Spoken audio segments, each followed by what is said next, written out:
All India MBBS BDSന്റെ third റൗണ്ടുമായിട്ട് ബന്ധപ്പെട്ട ഏറ്റവും പുതിയൊരു കാര്യം നിങ്ങളിലേക്ക് എത്തിക്കാൻ വേണ്ടിയിട്ടാണ് മിസ് വന്നിരിക്കുന്നത്. സോ നിങ്ങൾക്ക് അറിയാം 16th വരെയായിരുന്നു നമുക്ക് ഓൾ ഇന്ത്യ തലത്തിൽ MBBSനും BDSനും ചോയ്സ് ഫില്ലിങ്ങിനും ചോയ്സ് ലോക്കിങ്ങിനും ഒക്കെയുള്ള ടൈം ഉണ്ടായിരുന്നത്. എന്നാൽ ഇപ്പോൾ കുറച്ച് സീറ്റുകൾ കൂടി ഓൾ ഇന്ത്യ ലെവലിൽ ഇൻക്രീസ് ചെയ്തിരിക്കുകയാണ് ചില മെഡിക്കൽ കോളേജുകളിൽ. അപ്പോൾ ആ സീറ്റുകൾ ഏതൊക്കെയാണെന്നുള്ളത് നിലവിൽ MCCയുടെ വെബ്സൈറ്റിലുണ്ട്. MBBSന്റെ ഓൾ ഇന്ത്യ കോട്ടയിലുള്ള വിവിധ കാറ്റഗറി വൈസ് ആയിട്ടുള്ള എല്ലാ ലിസ്റ്റുകളും സൈറ്റിൽ അവൈലബിൾ ആണ്. 147 സീറ്റുകളോളം ഇൻക്രീസ് ചെയ്തിട്ടുണ്ട്. അപ്പോൾ ഈ ആഡ് ചെയ്ത സീറ്റുകളിലേക്ക് നിലവിൽ നിങ്ങൾക്ക് ചോയ്സ് ഫില്ലിംഗ് നടത്താൻ വേണ്ടിയിട്ടുള്ള ഒരു ഓപ്പർച്യൂണിറ്റി ഇപ്പോൾ വന്നിട്ടുണ്ട്. അതിൻ്റെ ഒരു നോട്ടിഫിക്കേഷൻ ഇപ്പോൾ MCCയുടെ വെബ്സൈറ്റിൽ വന്നിട്ടുണ്ട്. അപ്പോൾ നീറ്റിൻ്റെ UG റൗണ്ട് 3 തേർഡ് അലോട്ട്മെൻറ്റിൽ ഈ ആഡ് ചെയ്ത സീറ്റുകളിലേക്ക്, അതായത് സീറ്റ് മെട്രിക്സിൽ ഇത്രയും സീറ്റുകൾ, അതായത് 147ഓളം സീറ്റുകൾ ആഡ് ചെയ്യപ്പെട്ടിട്ടുണ്ട്.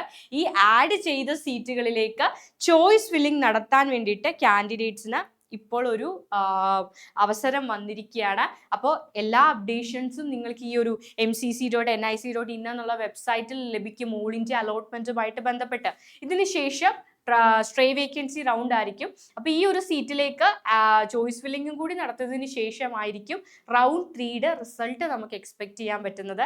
അപ്പോൾ സീറ്റ് ആവശ്യമുള്ളതെന്നല്ല, കേരളത്തിലല്ല നിലവിൽ സീറ്റുകൾ അനുവദിച്ചിരിക്കുന്നത്.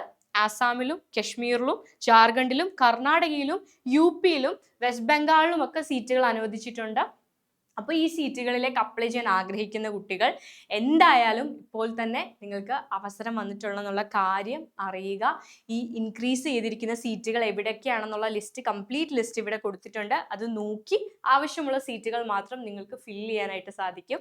അപ്പോൾ ഈ ഒരു കാര്യം നിങ്ങൾ എപ്പോഴും കണ്ടിന്യൂസ് ആയിട്ട് ഈ ഒരു അലോട്ട്മെന്റ് പ്രോസസ്സുമായിട്ട് എന്തൊക്കെ അപ്ഡേഷൻസ് ആണ് വരുന്നത് എന്നുള്ളത് വളരെ കെയർഫുൾ ആയിട്ട് നോക്കിയിരിക്കുക. ഇപ്പോൾ സ്ട്രേ വേക്കൻസി ഒക്കെ ആണെങ്കിൽ തന്നെ വളരെ പെട്ടെന്നായിരിക്കും അതിൻ്റെ നമുക്ക് ഫില്ല് ചെയ്യാനുള്ള അവസരമൊക്കെ വരുന്നത്. അപ്പോൾ ഇനി സ്ട്രേ വേക്കൻസി റൗണ്ട് തന്നെയാണ് വരാനുള്ളത്. കേരളത്തിൻ്റെ തേർഡ് റൗണ്ട്, അതേപോലെ നമ്മളുടെ ആയുർവേദത്തിൻ്റെയും സിദ്ധയുടെയും ഒക്കെ കേരളത്തിൻ്റെ റൗണ്ട് 3യിലേക്കുള്ള ചോയ്സ് ഫില്ലിംഗ് നമുക്ക് വരേണ്ടതായിട്ടുണ്ട്. കേരളയുടെ റൗണ്ട് 3യുടെ റിസൾട്ട് വരേണ്ടതായിട്ടുണ്ട്. MBBSൻ്റെയും BDSൻ്റെയും ഓൾ ഇന്ത്യയുടെ റിസൾട്ടും വരേണ്ടതായിട്ടുണ്ട്. അപ്പോൾ ഓൾ ഇന്ത്യയുടെ റിസൾട്ട് വരണമെങ്കിൽ ഈ ഒരു ചോയ്സ് ഫില്ലിങ്ങും കൂടി കംപ്ലീറ്റ് ചെയ്യണം. പുതുതായിട്ട് ആഡ് ചെയ്ത സീറ്റുകളിലേക്കുള്ള ചോയ്സ് ഫില്ലിങ്ങും കൂടി കഴിഞ്ഞതിന് ശേഷമായിരിക്കും ഓൾ ഇന്ത്യയുടെ റിസൾട്ട് വരിക. അതിനൊരു ഡിലേ ഉണ്ടാവും എന്നുള്ള കാര്യം കൂടി അറിയിക്കുകയാണ്. എനിവേ നമുക്ക് വീണ്ടും മീറ്റ് ചെയ്യാം. Bye bye.